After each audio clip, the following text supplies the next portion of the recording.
next question, we'll ask Dana to start with the first answer to.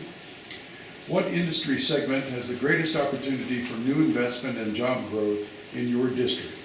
And what should the county do to encourage those investments and new jobs? Actually, in our district, it's interesting because we've got a huge swath of land that I was part of working on getting it annexed into the city of Watsonville. The Manabi Owl property is a gigantic part of Watsonville that has been sitting idle for a very long time. We went through a process of working with the community, working with farmers and education and realtors and developers and labor and the city and the county, trying to get as many people as possible to the table to say, what can we do to develop this property, to create jobs, and to increase business and tax dollars. And we actually did a great job of it, and went before LAFCO, the Local Agency Formation Commission, and I vividly remember being there because there were about 43 speakers who spoke to this item to allow the annexation to happen. 42 of the 43 were saying, this is a good idea, this needs to happen, it's time to allow this expansion of Watsonville to happen, because it was all part of a bigger plan. One person spoke against that, and you had a county supervisor sit at that LAFCO board and say, that's the person we should be listening to. I really have a problem with that. And what they did was ended up taking this big part of Watsonville, what is now in the city, and putting a bunch of restrictions on what it could do, even though they had annexed into the city. I think it's time to remove all those restrictions and let the city move toward its own destiny. It is its own body. They should be able to decide their future. The development of that property would open up incredible opportunities for industrial use, manufacturing use, retail use, and commercial use. But as it is right now, because of the restrictions, it has sat vacant. So I see opportunities for all types of things to happen that are both creating jobs and creating revenue for the city of Watsonville and the county of Santa Cruz, because the more things that we can keep in the city of Watsonville, the less impact we'll also have on county roads or the highways. Would be a big plus for everybody. But we need to bring that item back onto the table and to advocate with LAFCO, or whoever we need to advocate with, to make those changes happen. So I think that's on the top of my list of things that should be done, and nothing has been done for the last 4 years. Thank you, Dan. Ryan?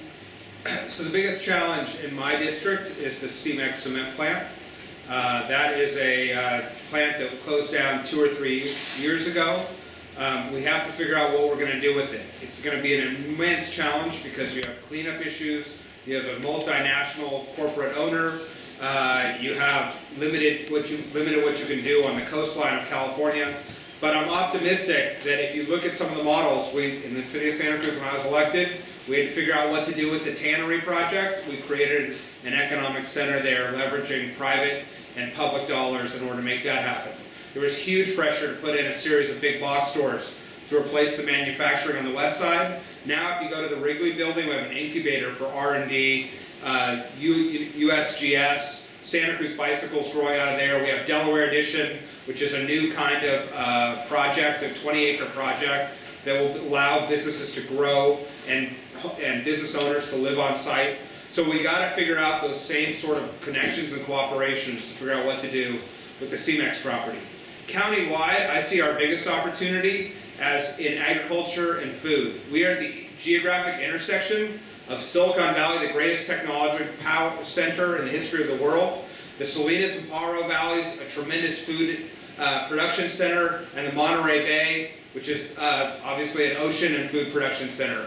We are at the geographic intersection of the future of food. If we can figure out how to work North County to South County, we have a number of companies that started here, nonprofits and companies that started here. We have a good story to tell, and what we need to stop doing is fighting each other where we're stealing. City of Santa Cruz steals a company from Scotts Valley steals a company from Watsonville, and instead coordinate our efforts and go out and tell this story to the global community, because we are a region that can compete with any region in the world. Future of food, and there's no reason that if you're trying to figure out your food products that are sustainable, that reflect a lifestyle and a value, and that can be either from the ocean or from the fields, This is the future of food, and we need to tell that story more effectively and market ourselves. Thank you. Regionalism is going to include some factionalism among the smaller communities. It happens over the hill between Santa Clara and Mountain View and Cupertino. It's going to happen here in Santa Cruz County, although we can look regional at the economy, at the local economy. I would advocate one thing that's a hot potato, and that is to allow University of Santa Cruz to expand to the degree that it wants to expand. It gets down to tree sacrifice versus human sacrifice, in my opinion.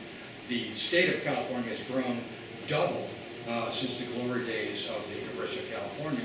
We ought to be able to accommodate this. They make for great neighbors. They bring in high-paying jobs, well-paying jobs. They bring in students with money. Okay, the main engines here locally are agriculture, tourism, government, and UCSC, along with what we can bring in technologically. I advocate, once again, look at my website, I've got a page on transportation. I advocate Santa Cruz being a leader on intelligent highways, connected vehicles, and autonomous vehicles. Whether people like it or not, autonomous vehicles are coming. Nissan's going to have an autonomous car on the market by 2020.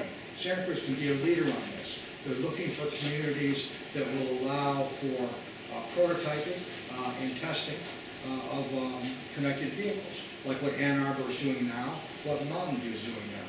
So a lot can be done by tying into Silicon Valley, no question about it.